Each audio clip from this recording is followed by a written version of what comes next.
طيب الجزء ده بنسميه ايه؟ بنسميه كور.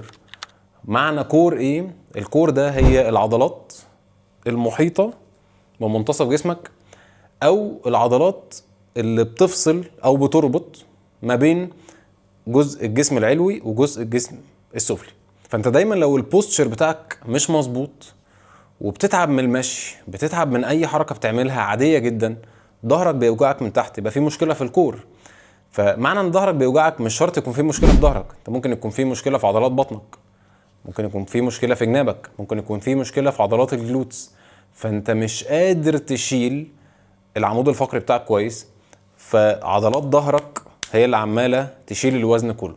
عضلات الكور دي مهمة جدا وانت قاعد وانت سايق وانت بتتحرك وانت بتجري وانت بتتمشى. من فوائد عضلات الكور كمان هي بتعمل لك استابيليتي، بتعمل لك اتزان. لو انت ابتديت تميل وتقف على رجل واحدة، دايما اللي هيبتدي يظبط حركتك ان انت ما تقعش هو الكور، غير ان انت محمل على رجلك. لا، انت عضلات بطنك وعضلات اللي في الجناب كلها والجلوتس هي اللي دايما بتحكم التوازن، هي اللي بتخليك ما تملش او بتخليك ان انت ما تقعش او بتخليك تلحق اتزانك.